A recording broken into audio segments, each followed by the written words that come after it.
Start करने से पहले just go through plasmids. So what are plasmids? Yes, what are plasmids? So plasmid is extra chromosomal DNA, correct? Right? And yeah. So in previous lecture we have covered about extraction of genomic DNA. So genomic DNA क्या था? जितना भी आपका DNA है, मतलब as in chromosomal DNA, extraction of that. ठीक है? Now there is this experiment deals with extraction and purification of plasmid DNA. Okay? So plasmid DNA and genomic DNA दोनों में कैसे differentiate करेंगे? And okay, so you can also purify DNA, plasmid DNA from genomic DNA. Obviously, आप जब genomic DNA लेते हो and then you can run an electrophoretic instrument, अगर वो चले electrophoresis, and then if you run the DNA, genomic DNA, तो आपको जो DNA that would be ahead of its chromosomal counterpart, that is your plasmid DNA. Okay? या उसमें हो सकता है कि वो फिजिकली डैमेज हुआ रहेगा तो वो भी प्रॉब्लम दे सकता है। ठीक है, चलो वापस आ जाते हैं। सो प्लाज्मिड का तुमको पता है, we have covered this plasmids extra chromosomal DNA, और लेडरबर्ग ने इसको पॉइंट किया। सो इसमें प्लाज्मिड का या plasmid extraction is highly important क्यों? क्योंकि उसमें काफ़ी चीज़ें रहती है, जैसे for example there are genes that encode for drug resistance और टॉक्सिन प्रोडक्शन, जैसे हम लोगों ने देखा था बैक्टीरियोसिन्स के बारे में, राइट? लिसिन, तो ये plasmid have these genes that can produce toxins. तो एफ प्लाज्मिड के बारे में भी हम लोग ने सुना है, तो वो कॉन्जुगेशन के लिए रिस्पॉन्सिबल है। And there are many more plasmids, बहुत सारे वेराइटीज हैं, and some can be used as a vectors. ठीक है, वेक्टर्स का नाम। ठीक है, तो 1000 kilo base pair to 200 kilo base pair इसका रेंज रह सकता है, and carrying capacity is different obviously. Yeah, so it is very much indispensable in for mol bio. Mol bio अगर आपको करना है तो कहीं ना कहीं कोई स्टेप में, मतलब एज एन कोई फेज में आपको you will be using this plasmids. तो हैंडलिंग आप हैंडल करना सीख सकते हो उसमें, कैसे प्लाज्मिड्स एक्सट्रैक्ट करना है, कैसे उसको मॉडिफाई करना है, जेनेटिकली इंजीनियर करना है, एंड देन वापस आपको कैसे ट्रांसफॉर्म करना है इनटू।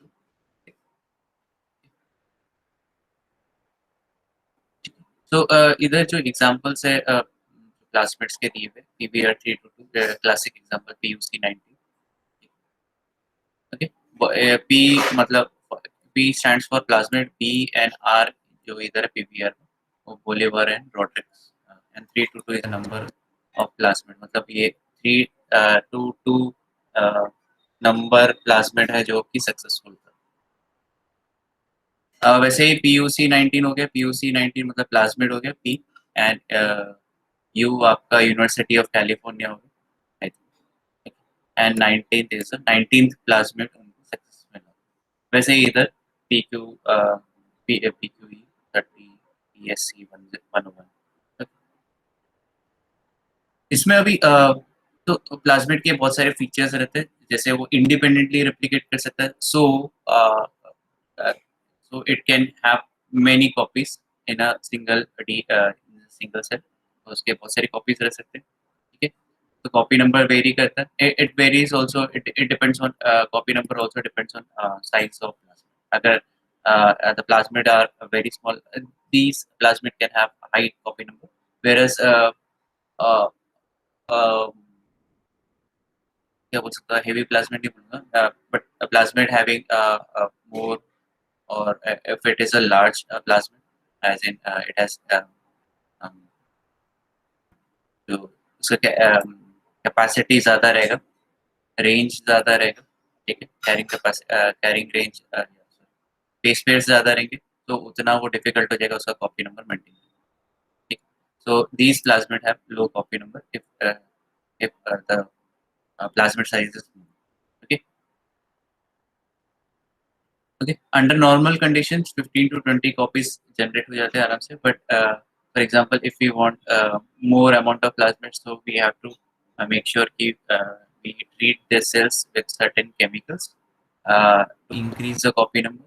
तो इससे क्या होता है कि आप जो क्रोमोसोमल रेप्लिकेशन स्टॉप कर देते हो, एंड बट जो मशीनरी रह जाती है for DNA replication, that can be used for increasing the copy number of plasmid. तो जो हम लोग क्या करते हैं, केमिकल्स यूज करते हैं, आई थिंक क्लोरोफेनिकॉल है, ठीक है। तो क्लोरोफेनिकॉल क्या करते हैं, ये जो डीएनए जीनोमिक डीएनए रेप्लिकेशन को रोक देता है, ठीक है। बट थिंग इज जो मशीनरी है it is still available, and जो it can be utilised for plasmid, increasing the plasmid copy, ठीक है।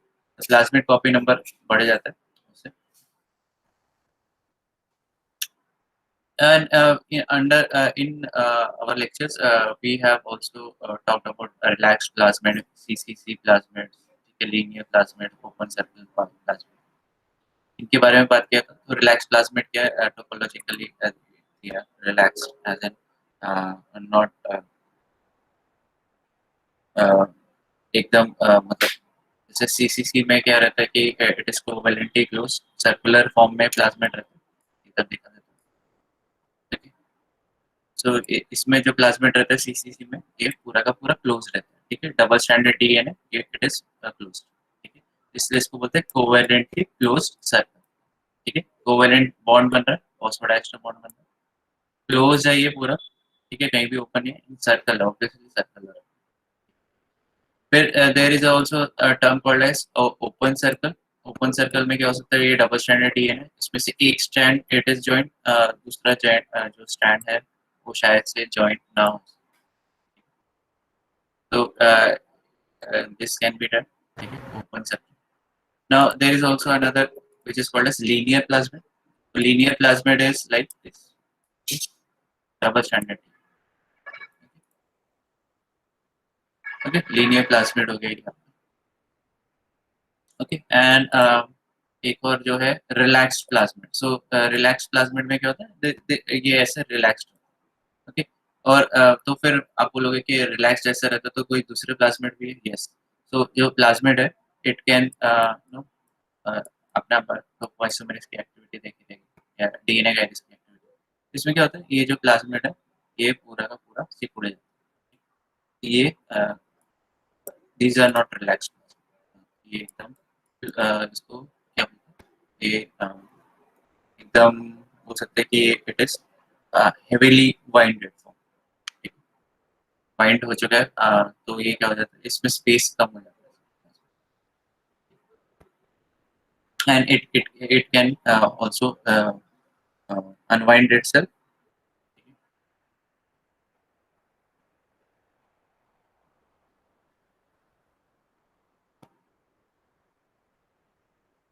Just a second. Okay. Yes. Okay. So तो हम लोगों ने देखा, फिर प्लाज्मिड के भी काफी सारे हम लोगों ने देखा। तो प्लाज्मिड का कैपेसिटी कितना रहता है, 0.5 1 to 5% ऑफ टोटल डी। फिर कॉपी नंबर वेरी करता है, मॉडरेट लो कॉपी नंबर मतलब 1 to 4 रहेगा, it depends on size of plasmid. Moderate copy number 10 to 100 and high copy number more than 100। PUC19 is उसमें in a single cell more than 100 copies are present. So ये काफी ज्यादा अच्छा easy रहा for genetic engineering, क्योंकि क्या होता है जब जेनेटिकली इंजीनियर किया जाता है तो आपकी प्रोबेबिलिटी काफी कम रहती है कि you will get a successful recombinant plasma. तो इधर आ जाता है PUC19, क्योंकि बाकी अगर आप 1 या 4 पर सेल 4 प्लाज्मिड पर सेल के हिसाब से काम करोगे तो probability of success would be very low, like for formation of recombinant plasma. तो नहीं तो फिर आपको that's why PUC19 was heavily utilized कि आपको सक्सेस मिले in transformation experiment and formation of recombinant plasma. ठीक है, ओके। सो हम लोग अभी आते हैं प्रिंसिपल के प्रिंसिपल, व्हाट कैसे हम लोग एक्सट्रैक्ट करेंगे DNA. So we have talked about what is plasmid DNA का ही रहता है, and उसका features देखे हम लोग ने कुछ characteristics देखे. Now we are going for extraction and purification of plasmid. Extraction कैसे करोगे वो देखते हैं. तो obviously जब plasmid आपको चाहिए तो you have to know कि एक particular organism है उसके पास it possess plasmid. तो first thing is you have to know if the organism consists of plasmid or not. ठीक है, अगर आप ऐसे organism के साथ काम कर रहे हो जिसमें plasmid नहीं है तो आप ये पूरा experiment first step में ही fail करो. So जो first step है we have to identify which organism we are using. जैसे for example है E. coli, ठीक है, but E. coli normal नहीं है, इधर है DH5 alpha. Okay? तो DH5 alpha क्यों ले रहे हैं? इसमें PQ30 plasma, PQ30 plasma. Okay, सो ये काफी मतलब in our university of Mumbai it is very much exploited organism in masters level पे, क्योंकि हम लोगों ने DH5 alpha से काम किया, ठीक है. And actually at masters level DH5 alpha से जो plasmid extract करते हैं we have to insert in a recipient E. coli which consists of which do not contain any plasmid. So जब ये जाएगा तो ये ampicillin resistance होगा. Okay, चलो आगे. तो फर्स्ट स्टेप क्या है, आपको अपने ऑर्गेनिज्म आइडेंटिफाई किया which organism you are extracting plasmid, फिर उसको ग्रो करोगे एंड फिर उसको हार्वेस्ट करोगे, एनालिसिस करोगे बैक्टीरिया को, and then you will go for purification. ठीक, सो होपफुली ये समझ में आ रहा है, ऊपर से तो नहीं जा रहा है कहीं कोई प्रॉब्लम अभी तक. Yes, if you find some difficulties please say repeat, and if you are getting my point.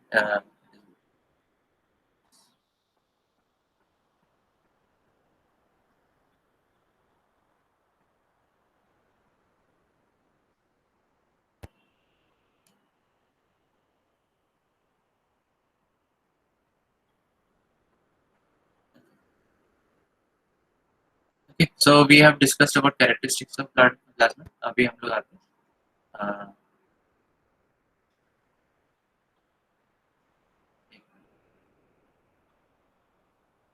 so okay, so first step is identification of culture. कौन से culture use करोगे, उसको grow करोगे, ठीक है, and then you will go for second step is harvesting and analysis of bacteria, and third is purification of plasma. Okay, now अगर आपने topic का नाम पढ़ा रहेगा, extraction and purification of plasma DNA by alkaline lysis method. ठीक है, alkaline lysis method एक दो लोगों ने ये किया, इन्वेंट किया. ठीक, तो ये मिनी प्रेप है, बेसिकली ये किट मेथड है, and it is very efficient and fast. तो ज़्यादातर जो जब एक्सट्रैक्ट करते प्लाज्मिड को रिसर्चर्स है, they use this method. Okay, so plasmid अब इसको ग्रो किया जाता है लिक्विड मीडियम में, ठीक है, containing appropriate antibiotic. Obviously, you don't want contamination. आपको specific organism ही चाहिए, and you have to make sure कि organism possess plasmid. अगर plasmid नहीं है तो वो grow नहीं करेगा. ठीक है, तो आप single colony bacterial colony उठाओगे अगर plate से, and then you will grow in liquid medium, sterile nutrient bath plus antibiotic. तो इधर DH5 alpha utilize किया गया, ठीक है, and इसमें आपने ampicillin डाला है 100 mcg per ml के हिसाब से, and you are growing at 37 degrees. अब जो DH5 alpha it consists of PQ30 plasmid and it consists of ampicillin resistance gene. Ampicillin resistance gene, ठीक है, तो ये क्या काम कर रहा है, this is a marker, antibiotic resistant marker है. ओके, तो आप मार्कर से क्या पता लगा सकते हो, तो आप मार्कर से ये पता लगा सकते हो, इधर आ जाते हैं व्हाइट बोर्ड में, ठीक है. So this is a cell और ये प्लाज्मिड है, okay, square one. Now, when you are extracting this plasmid, ये निकल जाए, तो इसमें क्या होता है कि there is different term called as plasmid curing also. आप ये ऑर्गेनिज्म लेके प्लाज्मिड क्योर भी कर सकते हैं, प्लाज्मिड क्योर। ये मैं माउस से लिख रहा हूँ थोड़ा सा ये, ठीक है। प्लाज्मिड क्योरिंग में क्या हो रहा है, आप खाली डीएनए निकाल रहे हो, मतलब प्लाज्मिड निकाल रहे हो, and you are touching another genomic DNA, and you are keeping this cell live, ठीक है। आप उसको सेल को मारोगे plasmid curing, but plasmid extraction में obviously you are basically basic आप पूरा डीएनए का ये सेल को लिसिस कर रहे हो, ठीक है, and then you are extracting. Basic fundamental difference ये, ओके। वापस आ जाते हैं, ओके। सो नेक्स्ट है, आपने ऑर्गेनिज्म को ग्रुप किया अच्छे से, कंटेनिंग मीडिया कंटेनिंग एंटीबायोटिक। अभी इसके बदले में क्या कर सकते हो, जैसे मीडियम है, इफ यू आर जैसे आप अगर आप अभी बीएससी में एमएससी में जाएंगे, एंड आपका आप अगर अच्छे मेहनत से काम करेंगे, you will go for PhD, okay. So इसमें क्या बोला कि इफ ऑर्गेनिज्म, अगर आप कोई भी ऑर्गेनिज्म के साथ कर रहे हैं, if you are like either DH5L5, but you may be handling another kind of organism, right? So उसमें आपको प्लाज्मिड का नेचर पता करना है कि कौन सा एंटीबायोटिक रेजिस्टेंट है। If organism consist of plasmid only, वो फर्स्ट पॉइंट है, एंड अगर है तो कौन सा उसमें मार्कर अवेलेबल है। So then you can proceed for harvesting and lysis of harvesting of. आगे चलते हैं। The bacteria recovered by high speed centrifugation. Obviously क्या होगा, इधर हाई स्पीड सेंट्रिफिकेशन क्यों यूज कर रहे हैं, क्योंकि जो मीडिया में ग्रो कर रहे हैं ऑर्गेनिज्म को, एंड अगर आप मीडिया ऐसे मीडिया में केमिकल्स डालते हैं डायरेक्टली, सो मीडिया के कंपोनेंट्स रहते हैं, प्रोटीन कंपोनेंट्स रहते हैं, that will interfere with your plasmid extract. Therefore you have to separate that spent medium. Spent medium मतलब ऑर्गेनिज्म ने यूटिलाइज किया है, it is throwing all kinds of acid in the medium, ठीक। तो उसमें तो मीडियम को हटाना पड़ेगा, तो आपको क्या करना है, सेंट्रीफ्यूगेशन कर सकते हैं। सेंट्रीफ्यूगेशन से क्या हो जाता है, आपका सारे जो सेल है वो पैलेट हो जाता है, पैलेट डाउन हो जाता है, ठीक है। आपको पैलेट मिल जाता है, यानी जो ऊपर का जो स्पेंट मीडियम है, ये मीडिया है, you can remove it, and उसको फिर रीसस्पेंड कर सकते हैं सोल्यूशन में, ओके। तो इधर काफी 3 सोल्यूशंस है, एंड हम लोग ईच एंड एवरी सोल्यूशन के बारे में बात करें। सोल्यूशन 1 क्या है, सोल्यूशन 2 क्या है, सोल्यूशन 3। तो अगर हम लोग सोल्यूशन 1 देखें, solution 1 consist of glucose, obviously osmolarity maintain करने के लिए, एंड ऑर्गेनिज्म ये अभी भी जिंदा ही, ऑस्मोलरिटी मेंटेन करने के लिए, okay. Now there is also trace HCL, अभी ट्रेस कहीं सुना था, ट्रेस ईडीटी बफर सुना था, याद है? तो ट्रेस क्या करता है, बफर का काम करता है और पीएच को मेंटेन करता है। पीएच मेंटेन कर, कौन से पीएच मेंटेन कर रहे हैं, पीएच 8 पे मेंटेन कर रहे हैं। So we are interested in DNA, not in organism, ठीक है। तो अभी हम लोग को पीएच 8 चाहिए, तो पीएच 8 है ट्रेस, ट्रेस जो है ट्रेस ईडीटी काफी अच्छे से काम करता है। अभी ईडीटी भी आ गया, तो ट्रेस ईडीटी हो गया, बेसिकली एक टाइप का बफर ही हो गया। It removes polysaccharide from of gram negative cells, facilitate cell lysis and also act as a metal chelator। हम लोग ज्यादातर बोलते हैं मेटल चिलेटर है, वो सही बात है, बट ये पॉलीसैकेराइड पे भी एक्ट करता है ग्राम नेगेटिव ऑर्गेनिज्म में, सेल लिसिस में भी फैसिलिटेट, ओके। ये इसका भी पीएच 80 ऑब्वियसली, ट्रिस मैंने बोला ट्रिस ईडीटी है, तो पीएच 80 होगा, एंड ऑब्वियसली स्टेरिल डिस्टिल वाटर है, क्योंकि आपको ये सब जो केमिकल्स है आपको एक पर्टिकुलर वॉल्यूम में चाहिए, ओके।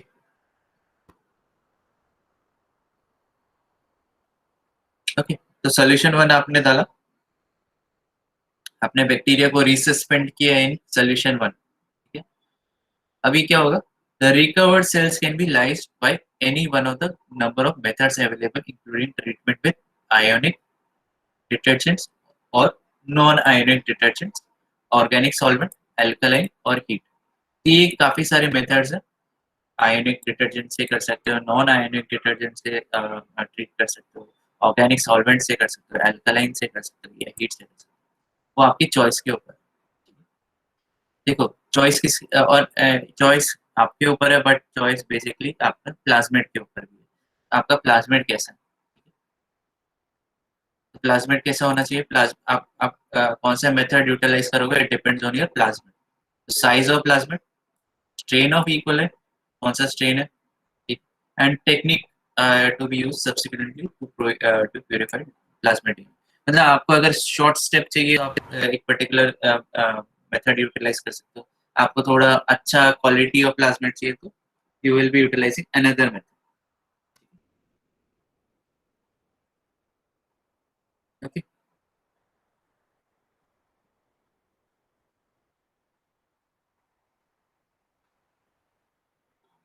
ओके।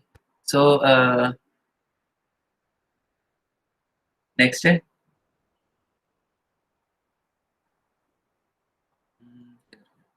यूजुअली तो लार्ज प्लाज्मेट जैसे 15 किलो बेस पेड़ के ऊपर अगर गए तो लार्ज प्लाज्मेट बोला जाता है। Okay, should be released by gentle lysis where bacteria are suspended in isoosmotic solution of glucose।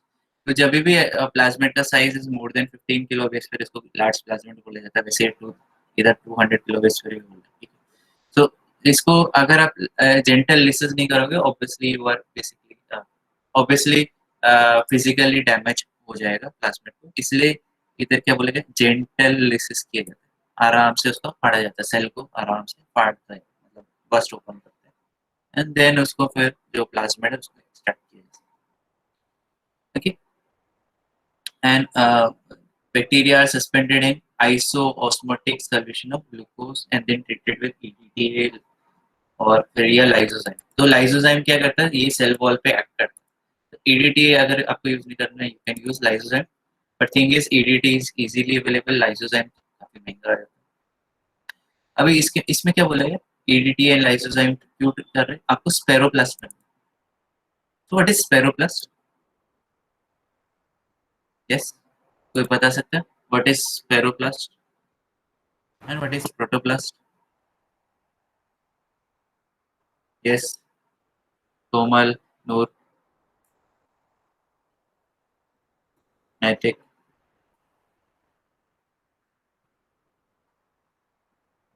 Dhanashree, भविया।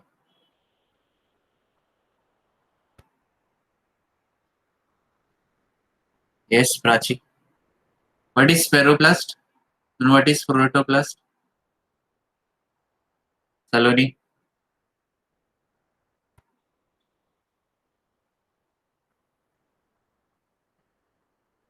कैसे मिलता है? ओके सो ओके सो इधर इधर ध्यान दो। Okay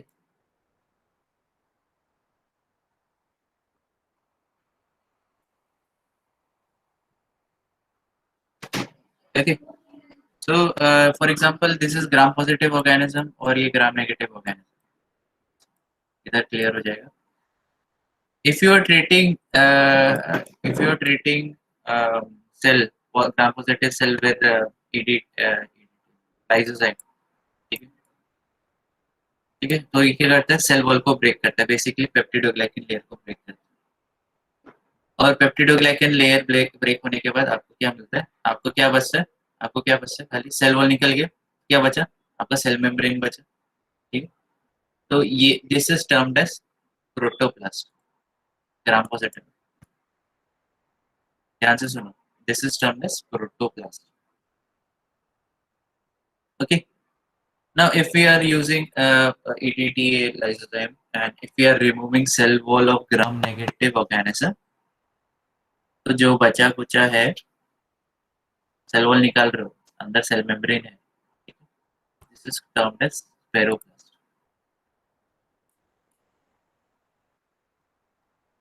okay, got it? Yes, funda clear है अभी? यस, तो दिस इज प्रोटोप्लास्ट।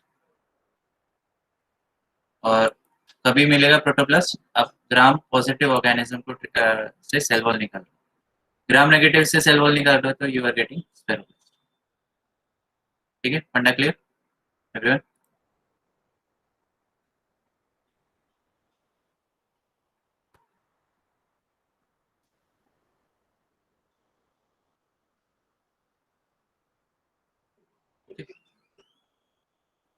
तो इधर क्या बात कर रहे हैं हम? After treatment with lysozyme you obtain spheroblast. तो spheroblast क्यों बोल रहे हैं? क्योंकि obviously we are working with E. coli. E. coli के gram negative organism. Okay, which are lysed by adding detergent. आप detergent ऐड कर सकते हो, ये lysozyme ऐड कर सकते हो. Okay, this method minimizes the physical force that are required to liberate the plasmid from victim. तो इसमें मिनिमल आपको फिजिकल फोर्स की रिक्वायरमेंट रहेगी, क्योंकि अगर आप फिजिकल फोर्स अप्लाई करोगे तो आपका जो डीएनए वो डैमेज हो जाएगा एंड आपका पूरा का पूरा experiment, if you are using that DNA for further work, future work, तो वो पूरा का पूरा आपका जो ये स्टेप में पूरा का पूरा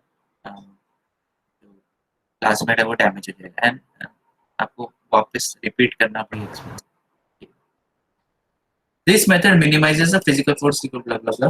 More severe methods can be used to isolate smaller plasmid. ठीक है, subjected to ED tail lysozyme and detergent. तो आप ज़्यादा अगर plasmids are very small, so you can use a bit more force to remove plasmids. Yeah, enrichment and isolation. Okay. The cells are lysed by boiling or treatment with strong alkali. अगर आपको आपके पास जो target plasmids है, it is small size, तो आप क्या कर सकते हो उसमें, जो सेल है उसको बॉईल कर सकते हो और या स्ट्रॉन्ग एल्कलाइन ट्रीटमेंट दे सकते हो. इस ये ट्रीटमेंट से क्या हो जाता है, जो लीनियर क्रोमोसोम डीएनए है उसमें वो डीनेचर हो जाता है. ध्यान दो, व्हाट इज डीनेचरेशन, इधर इधर आ जाता है. तो इसमें क्या बोल रहा है, जैसे for example this is cell, ठीक है, एंड ऑब्वियसली मैं बैक्टीरिया की बात करूँ तो इधर न्यूक्लियोटाइड आ जाता है एंड दिस इज प्लाज्मिड छोटे छोटे. ओके, जब आप इसको बॉईल करते हो पूरे organism system system containing many organisms, जब आप उसको बॉईल करते हो या अल्कलाइन ट्रीटमेंट करते हो तो क्या होता है कि जो लीनियर लीनियर या बैक्टीरियल जीनोमिक डीएनए है, वो क्या हो जाता है, डीनेचर हो जाता है. डीनेचर, व्हाट इज डीनेचरेशन है, हाई टेम्परेचर या अल्कलाइन ट्रीटमेंट की वजह से क्या हो रहा है. What is denaturation, denaturation is nothing but form conversion of double stranded DNA into single stranded form. ठीक है, सिंपल फंडा. अभी देखो सिंगल स्टैंडर्ड फॉर्म में आपका डबल स्टैंडर्ड डीएनए नहीं रहा, तो क्या होगा, उसको वापस रीनेचर होने के लिए काफी ज्यादा टाइम लगेगा एंड उस वो टाइम में we can extract our plasma. So अभी आपको आप बोलोगे कि जो प्लाज्मिड है वो कैसे रिटेन कर लेता है उसका स्ट्रक्चर, क्योंकि प्लाज्मिड के सीसीसी है, वैसे ये भी सीसीसी है वैसे, बट थिंग इज प्लाज्मिड क्या है, काफी ज्यादा इंटरट्वाइंड है एंड क्या बोलते हैं, क्या बोल सकते हैं, इट इज बाउंडेड या बहुत ज्यादा बाइंडिंग किया हुआ है, ओवर बाइंडिंग किया हुआ है, जिसकी वजह से जो एल्कलाइन ट्रीटमेंट का असर उतना नहीं होता जितना दूसरे जीनोमिक डीएनए में होता है. लार्ज डीएनए में उसका इफेक्ट ज्यादा दिखेगा, स्मॉलर डीएनए में उतना इफेक्ट नहीं दिखेगा. ओके, अगर डीनेचर भी हो गया तो उसको रीनेचर होने के लिए वो रीनेचर फटाफट हो जाता है. ठीक है, ठीक है. तो ये डीएनए आराम से हम लोग एक्सट्रैक्ट किए. ओके, तो ये हम लोग इधर जो मेथड यूटिलाइज कर रहे हैं वो एल्कलाइन एसडीएस लिसिस मेथड, जैसे हम लोगों ने ऊपर देखा था, एल्कलाइन लिसिस मेथड. तो हम लोग एसडीएस भी यूज कर रहे हैं. एसडीएस आपको पता है, it is an ionic detergent. Okay, अभी इधर सब सब सॉल्यूशंस का पता है कि क्या क्या होता है. तो सॉल्यूशन 1 हम लोगों ने देखा, glucose, trace, ETT and distil water रहता है. नाउ सॉल्यूशन 2 में क्या NaOH है, ये क्या करेगा, ये अल्काइल लिसिस के लिए काम होगा एंड इधर एसडीएस भी. तो इधर NaOH denaturation of DNA and SDS क्या करता है, डिटर्जेंट एक्शन, एनायन डिटर्जेंट है, तो डिटर्जेंट का एक्शन देता है एंड ये हमारा बेसिकली प्लाज्मिड को सेल से बाहर लेके. तो हम लोगों ने क्या किया, पहला क्या किया, glucose trace HCl ADTA and फिर उसमें लाइसोजाइम डाला, जिसकी वजह से जो इकोलाई सेल है उसमें से सेल वॉल निकल गया, एंड सेल वॉल निकल गया तो क्या आराम से प्लाज्मिड को एक्सट्रैक्ट किया जाता है। फिर हम लोगों ने NaOH से ट्रीट किया, NHDA से ट्रीट किया, तो क्या हो जाता है, और डबल स्टैंडर्ड DNA जो अंदर है वो सिंगल स्टैंडर्ड में कन्वर्ट हो जाता है, रीनेचर होने के लिए काफी टाइम लगेगा। Whereas in comparison to plasmid, plasmid फटाफट रीनेचर हो जाता है, ठीक है, या डीनेचर होता ही नहीं, ठीक है, एंड वो HDS के यूटिलाइजेशन से वो प्लाज्मिड है, क्योंकि छोटा सा साइज है उसका, तो it can be easily extracted. फिर आप इधर देखोगे solution 3 which is a renaturation solution, इसमें पोटेशियम एसिटेट है, ग्लेशियल एसिड है। तो पोटेशियम एसिटेट क्या काम कर रहा है कि ये प्रेसिपिटेशन कॉज कर रहा है DNA, और ये क्या कर रहा है ग्लेशियल एसिटिक, ये पीएच को शिफ्ट कर रहा है अभी, क्योंकि हम लोगों ने पीएच कितना रखा था, पीएच 8 रखा था करीबन, तो ये पीएच शिफ्ट करने का काम आता है towards neutral. The chromosomal DNA renature erroneously, while plasmid DNA renatures perfectly to form natively superhelical form, which remains in solution in the solution. तो इधर ये तो इधर मैं आ जाता हूँ वापस, ठीक है। तो इसमें ये जब NaOH अप्लाई कर रहे हो तो डीनेचरेशन हो रहा है, ठीक है, denaturation is formation of single standard DNA from double standard, तो डबल स्टैंडर्ड DNA अपना सिंगल स्टैंडर्ड में कन्वर्ट हो रहा है, ओके। तो जैसे मैंने बताया जो जीनोमिक DNA है वो सिंगल स्टैंडर्ड में कन्वर्ट हो गया, तो जब ये रीनेचर होगा it will take time to renature, whereas जो प्लाज्मिड्स होते हैं वो डीनेचर नहीं होते, बट अगर डीनेचर हो गए तो क्योंकि उसका size is very very small, तो ये फटाफट रीनेचर हो जाता है, easily रीनेचर, and then we can use this information for our advantage, and we can extract only this, okay। तो प्रोटोकॉल क्या है, प्रोटोकॉल देख सकते हैं, होपफुली सबको समझ में आ रहा है, and we are using 100% and 70% ethanol for extraction of DNA, और फिर ट्रेसिडिटी बफर हम लोग यूटिलाइज कर रहे हैं फॉर डिसॉल्विंग DNA और स्टेबिलिटी। गैस खाली एक ही को समझ में है, बाकी सब सो रहे या नाश्ता कर रहे हैं?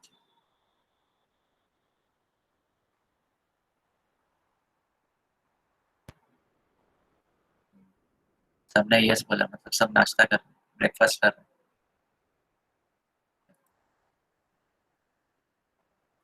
हैं। तो चलो आगे चलते हैं। तो जो प्रोटोकॉल है हार्वेस्टिंग का देख लेते हैं।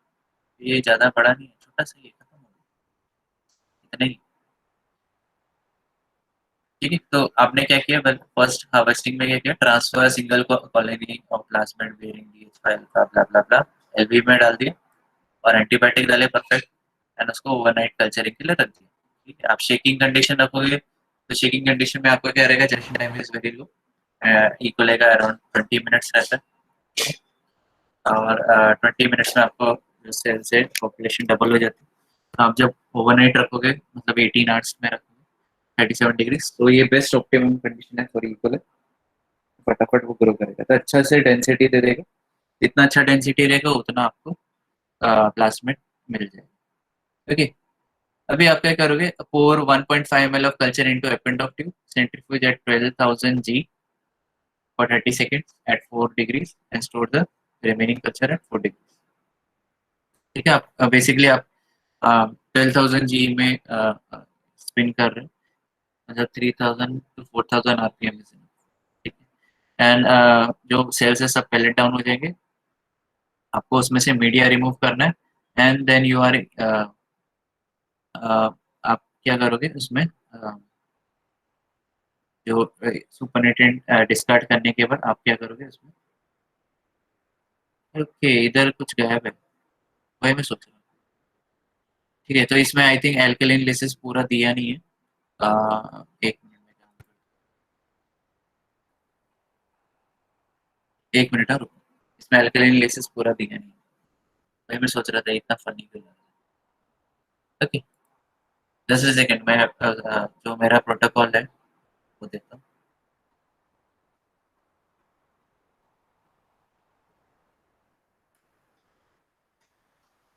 ओके, सो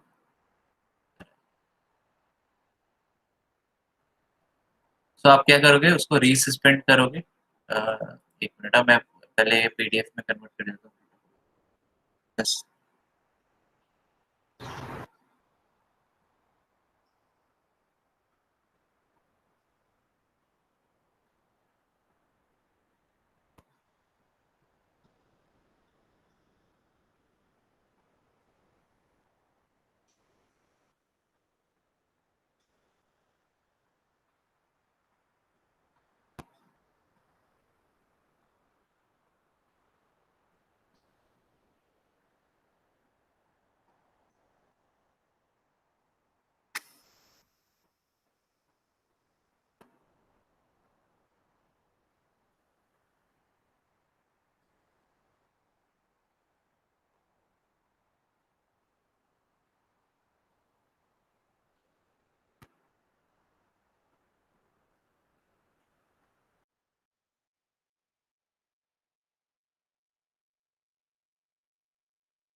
तो ये जो एक्सट्रैक्शन मेथड है वो सो ये technique was invented by Birnboim and Doly. ठीक है, 1979 में। ज़्यादा around 40 years, 40 plus years. So इधर प्रोसीजर क्या है, होपफुली सबको दिख रहा है। एंड तो इसमें देखो, ग्रो इक्वलाइट, जो हम लोग ने जैसे बोला था, DH5 अल्फा, DH5 अल्फा के बारे में बात किया था। एंड 30 ऑप्टिमम ग्रोथ कंडीशंस में आपको ग्रो करना है अंडर अप्रोप्रिएट एंटीबायोटिक। ठीक है, और इसमें क्या बोला, अगर मोर देन 10 कॉपी प्लाज्मेट रहेगा तो 3 ml of culture is usually enough. तो 3 ml में काफी हो जाता है, मतलब आप एपेंडोफ में कैरी आउट कर सकते हो या स्मॉल ट्यूब में कैरी आउट।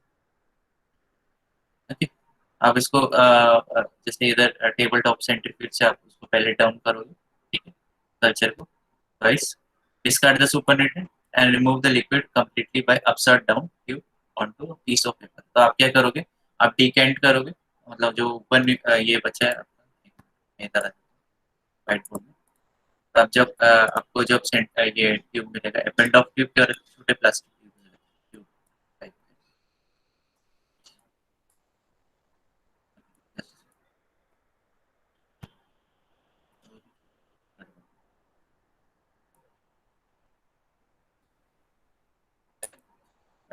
इधर आ गया। तो ये ऐसे रहता है ट्यूब्स। तो जब आप इसको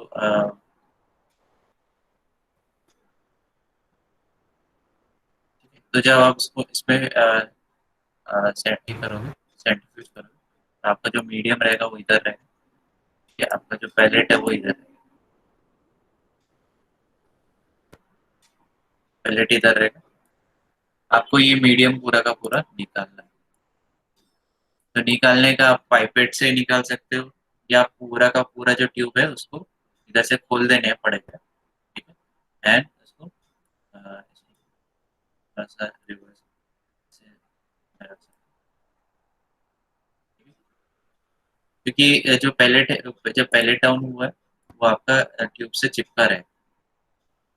तो आप इसको क्या कर सकते हो, एक पेपर टॉवल ले सकते हो, एंड इसमें आप जो मीडियम है वो पूरा का पूरा पेपर टॉवल में आ जाए। ये तुम्हारा आपका जो पेलेट है, जो सेल्स है, वो इधर के इधर चिपके रहेंगे, so they will not until you tap it quite hard. जब आप ज्यादा हार्ड टैपिंग करोगे तो क्या हो जाएगा, ये पेलेट निकल जाएगा। तो आपको टैप नहीं करना, आपको जेंटली पूरा का पूरा ये निकाल। ठीक? तो इधर आ जाते हैं हम लोग वापस। आपने एक बार सुपर नेटेंट को डिस्कट कर दिया, उसमें आप रीसस्पेंशन बफर डालोगे, जो आप सोल्यूशन वन हम लोगों ने देखा था, P1 बफर। उसमें क्या क्या था, ग्लूकोज था, रेसिडिटी बफर था, एंड वाटर। तो आपने उसमें रीसस्पेंड किया एंड उसको थोड़ा सा वोटेक्स कर दिया। What is vortex? वोटेक्स क्या होता है? आपने वो देखे मिक्सिंग ट्यूब मिक्स करते हैं, राइट? है ना, आपने अगर किया रहेगा। तो वोटेक्स में क्या होता है, आप शेक करते हो थोड़ा सा, तो उसकी वजह से क्या होता है, ये सारे जो सेल्स है, ये सेल्स है वो मिक्स हो जाता है अच्छे से, पूरा पूरा मिक्स हो जाता है। जो सेल्स है ये सब पूरा वोटेक्स करने में, ये जो सोल्यूशन है उसमें मिक्स हो जाता है। सो सोल्यूशन वन डालने के बाद then you add solution 2. Now solution 2, what is solution 2? I think it is called as Lysis solution. Lysis solution है, और Lysis solution consists of, क्या बताया था हम लोगों ने, NaOH and HDS, NaOH and HDS। अभी NaOH and HDS उसमें solution, Lysis solution में आपको जो ट्यूब है उसको 5 to 6 टाइम्स इन्वर्ट करना पड़ेगा, ठीक है? या आप उसका आप आपको थोड़ा सा विग्रेस इसमें इन्वर्शन करना पड़ेगा, तो क्या होता है, पूरा अच्छे से सोल्यूशन, लिसिस सोल्यूशन और आपके जो सेल्स है वो अच्छे से इंटैक्ट करते हैं। इससे क्या होगा, आप क्योंकि सेल्स सेल डेंसिटी दे रही थी, बट जैसे NaOH और HDS डाला, क्या होगा, सेल लिसिस स्टार्ट हो चुका है, सेल का लिसिस स्टार्ट हो चुका है। मतलब बेसिकली इसमें जो DNA है उसका भी double standard single standard form में बनता है, but we are not interested. इधर हम लोग इंटरेस्टेड है कि सोल्यूशन, जो ऑब्जर्वेशन आपको क्या मिलेगा, ये ट्रांसपेरेंट हो जाएगा solution, and become more viscous. ये जो सोल्यूशन है विस्कस होना चालू हो जाएगा। नाउ विस्कोसिटी किधर से मिल रही है? विस्कोसिटी तब मिल रही है कि जब सेल, जो बैक्टीरियल सेल है उसका लिसिस हो जाए, वो फट जाए, एंड जो अंदर का मटेरियल है वो बाहर आ जाए। उसकी वजह से जो अंदर का मटेरियल है, जो साइटोप्लाज्म है, वो विस्कोसिटी दे रहा है सोल्यूशन। ओके। अभी जो थर्ड स्टेज है, तो हम लोगों ने क्या स्टेज देखा, पहले पैलेट डाउन करना है, फिर रिसस्पेंशन सोल्यूशन डालना है, फिर उसके बाद आपको लिसिस सोल्यूशन डालना है। फिर तीसरा स्टेज में क्या होगा, लिसिस सोल्यूशन डालने के बाद आपका जो डीएनए वो भी आपका सोल्यूशन में आ जाएगा। अब आपको, you are interested in DNA and you are not interested in other types of जो कंटेमिनेंट्स है, आपको वो नहीं चाहिए। तो उसमें क्या होगा, सोल्यूशन 3 कंसिस्ट, ये देखो रीनेचुरेशन सोल्यूशन है, उसमें पोटेशियम एसिटेट है, ग्लेशियल एसिटिक एसिड। अभी इसमें क्या बोले, process precipitation of DNA in the cell and glacial acetic acid pH को शिफ्ट करने का काम। पीएच शिफ्ट होने की वजह से क्या होता है, जो री डीएनए जो डीनेचर हो, वो रीनेचर होना चालू हो जाता है, एंड जो प्लाज्मिड है वो सुपर हेलिकल फॉर्म में कन्वर्ट होना चालू हो जाता है। Super helical form is nothing but heavily twisted DNA. Okay. इधर आ जाते हैं हम लोग।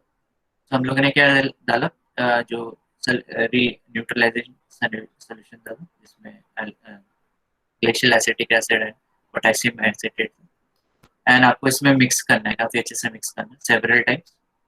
अभी इसमें क्या होगा, आपको जो मिलेगा प्रेसिपिटेट, जो मिलेगा that is white colour precipitate. It is nothing but DNA, chromosomal DNA. आपको इसको सेंट्रीफ्यूज करना है हाई स्पीड पे for 10 minutes and carefully transfer the supernet. Just a second,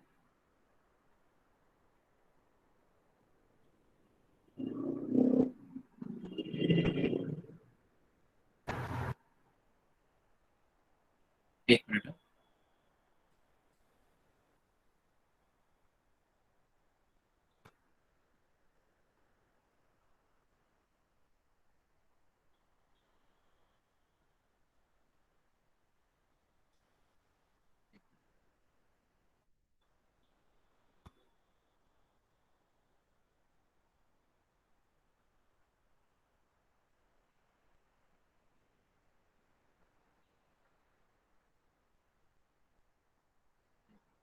Okay, so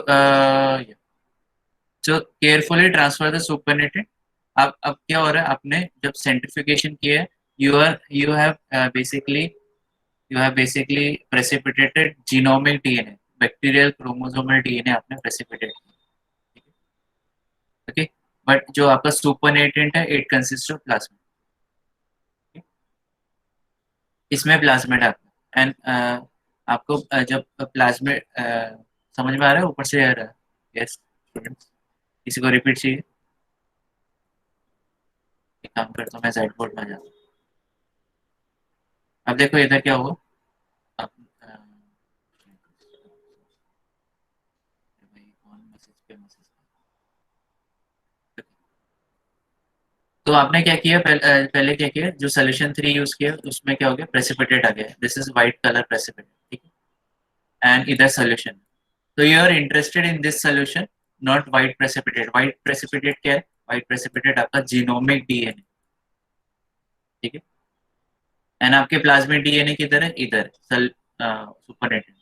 so you are interested in this, आप क्या करोगे, इसको carefully without any physical damage जितना हो सके अवॉइड करोगे, हल्के हाथ से पाइपेट करोगे and you will put this into fresh tube.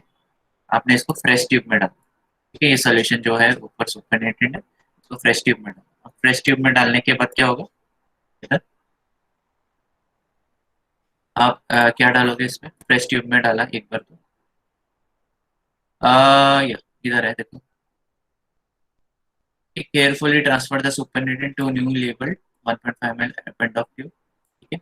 अभी इसमें क्या डालोगे आप, 2 to 3 volumes of 200 proof cold ethanol. Basically आप क्या डाल रहे हो, 2 to 3 वॉल्यूम्स, मतलब जितना आपका, जैसे ये अप्रोक्सीमेटली, जैसे फॉर एग्जांपल ये आपको सुपरनेटेंट मिला विच इज अप्रोक्सीमेटली 1 ml, ठीक है। या अगर मैं बोलूँ इसको सुपरनेटेंट मिला जो कि 0.5 ml या 0.3 ml, ठीक है। आप उसका आप उसका 2 to 2.5 3 मतलब आप जो ये आपका सुपरनेटेंट इतना हो गया, तो आपको जो इथेनॉल डालना है that is would be around 3.9 ml, तो मतलब 3 गुना ज्यादा, 2 से 3 गुना ज्यादा आपको इथेनॉल डालना पड़ेगा, कोल्ड इथेनॉल डालना पड़ेगा। और वो कोल्ड इथेनॉल आपको -20 में जब डालोगे तब आपको उसमें इन्वर्जन करना पड़ेगा, तब आपको प्रेसिपिटेट मिलेगा, किसका, प्लाज्मिड डीएनए का प्रेसिपिटेट, तब जाके प्लाज्मिड डीएनए का प्रेसिपिटेट। अब ये जो प्लाज्मिड है DNA, it is very small in size, इसका मोलिकुलर वेट भी काफी कम है, तो आपको इसमें हाई सेंट्रीफ्यूज यूटिलाइजेशन करना पड़ेगा, मतलब 12,000 आरपीएम में भगाना पड़ेगा।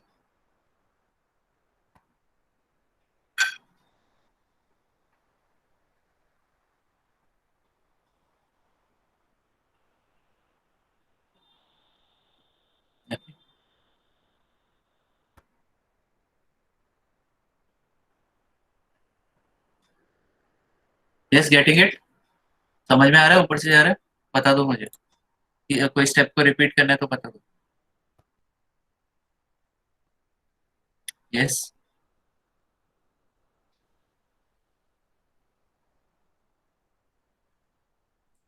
ओके। सो इसमें आपने क्या किया, आपने पहले ओके, तो आपने आपको इधर क्या मिल रहा है, प्लाज्मिड डीएनए मिल रहा है।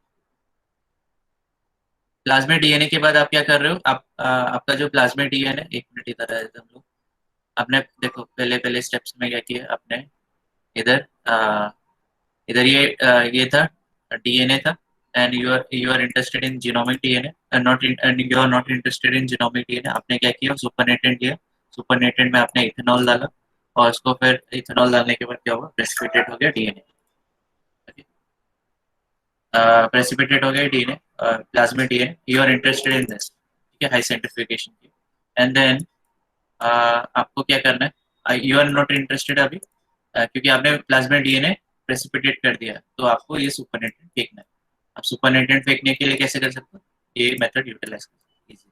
आप उसको उल्टा कर दो, डिकेंट हो जाएगा आराम से, अभी इथेनॉल इधर बचा हुआ है, अभी थोड़ा सा बचा रहेगा, तो आप क्या करोगे इसको, आपको उसको क्या बोलते हैं, क्या बोलते हैं, आपको उसको री वॉश करना पड़ता है, री वॉशिंग करना पड़ता है इन इथेनॉल। आप इथेनॉल में वापस री वॉश कर सकते हो उसको। ओके, एंड उसके बाद तो री वॉशिंग 70% इथेनॉल से किया जाता है। ठीक है, एक बार 100% इथेनॉल से आपने प्रिसिपिटेट कर लिया है, 70% से प्रिसिपिटेट कर लिया, आप उसको फिर 90%, 80% एंड 70% इथेनॉल से आप उसको वॉशिंग कर सकते हैं। ठीक है?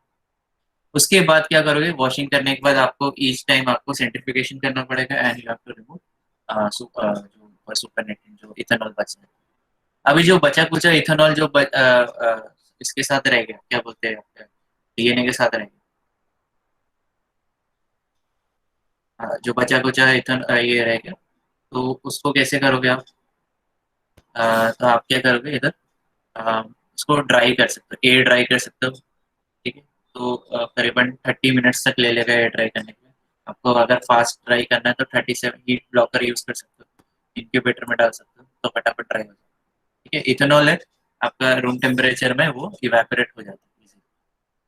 Okay, now next thing, resuspend the DNA pellet. आपका डीएनए पैलेट में क्या खाली प्लाज्मिड्स है, उसमें आपको 50 माइक्रोलीटर टी डालना, एड्रेस ईडीटी डालना।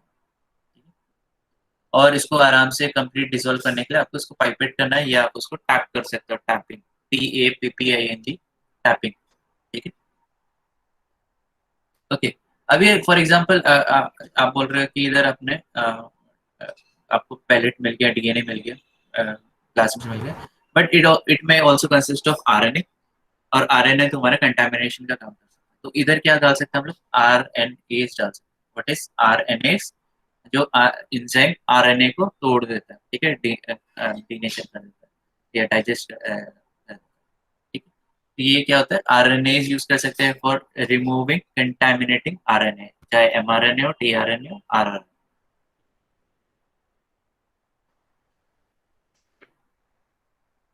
ठीक है, तो RNAs यूटिलाइज किया जा सकता है and to remove, completely remove RNA. Okay, so hopefully protocol समझा रहेगा। क्या क्या था प्रोटोकॉल में, आप पहला क्या यूज कर रहे हो, आप ऑर्गेनिज्म को ग्रो कर रहे हो। ठीक है, target organism consisting of plasmid. ठीक है, और फिर आप उसको पर्टिकुलर एंटीबायोटिक मीडियम में ही ग्रो कर रहे हो। ठीक है, ओवरनाइट रखा आपने, नेक्स्ट डे क्या किया उसमें, आपने उसको सेंट्रीफ्यूज किया। सेंट्रिफिकेशन से क्या होगा आपका जो, we are interested in cells not medium, तो मीडियम को आप डिकेंट कर दोगे, फेंक दोगे। ठीक है, फेंकोगे ऐसे नहीं, मतलब ऐसे डायरेक्टली आप मीडिया को फेंक नहीं सकते, यू हैव टू जस्ट, आपको डिस्कार्डिंग में लगाना पड़ता है, स्टरलाइज करना पड़ता है, प्रॉपर प्रोटोकॉल्स रहते हैं। नेक्स्ट थिंग, आप you are interested in pellets. Pellets आप क्या करोगे उसके बाद, आप जो है उसमें रिसस्पेंशन बफर डालोगे, या जो सोल्यूशन वन है, जो इट कंसिस्ट ऑफ बफर, प्रेसिडिटी बफर।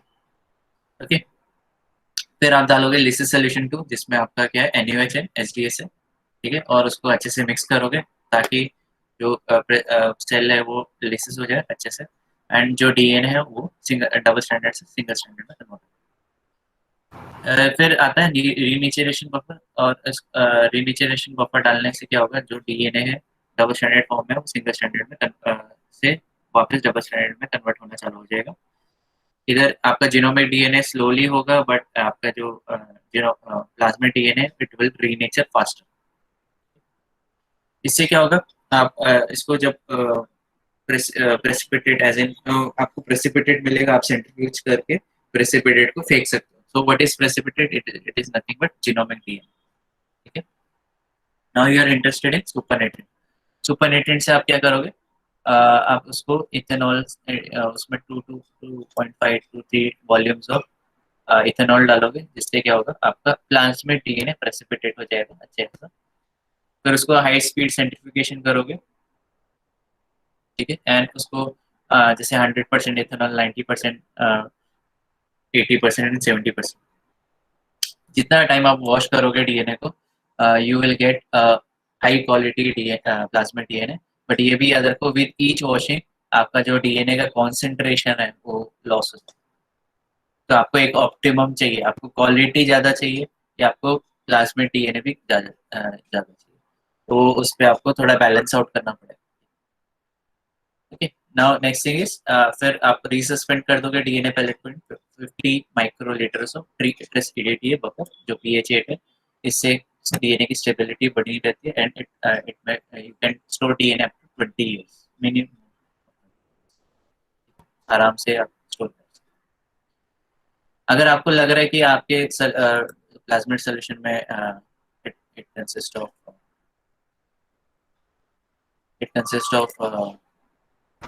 RNA कंटामिनेशन, तो आप RNA यूटिलाइज किए कर सकते हो and you can remove the RNA।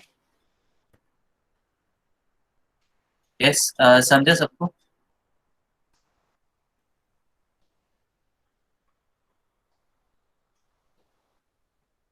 ठीक है, तो लूरिया बटानी कैसे generate, yes, if you have any doubt you can ask.